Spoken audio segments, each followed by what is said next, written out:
నేను గత కొన్ని రోజుల నుండి చెప్తున్నా. చేపలు పట్టేటటువంటి వాళ్ళకి సముద్రంలో పెద్ద ప్రాబ్లమ్ ఏమొస్తుంది?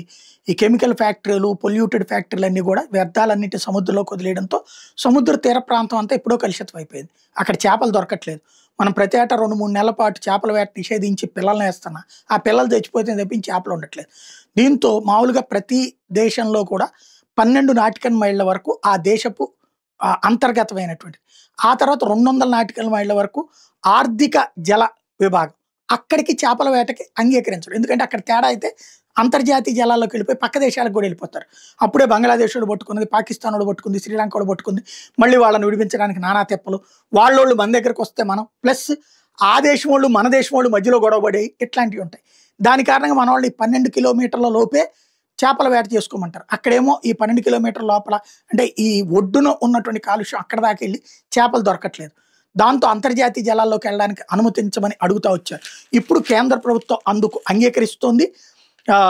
ఏదైతే సముద్ర జలాల తీరం నుండి 12 నాటికల్ మైళ్ళు 22 కిలోమీటర్ల వరకు రాష్ట్రాల పరిధిలో ఉంటే, ఆ తర్వాత 200 నాటికల్ మైళ్ళు 370 కిలోమీటర్ల వరకు ఉండే లోతు జలాల కేంద్ర పరిధిలో ఉన్నటువంటి నేపథ్యంలో ఈ పరిధిని దేశానికి సంబంధించిన ప్రత్యేక ఆర్థిక మండలి ఈఈజెడ్గా పరిగణించేటటువంటి చోట్ల కూడా, అంతర్జాతీయ జలాగా పరిగణించేటటువంటి చోట కూడా చేపల వేటకి ఓకే చేస్తూ గెజిట్ విడుదల చేసింది. తద్వారా భారతదేశంలోని మత్స్యకారులందరూ కూడా ఇక సముద్రంలో చేపలు పట్టడానికి పూర్తి అవకాశం లభిస్తుంది.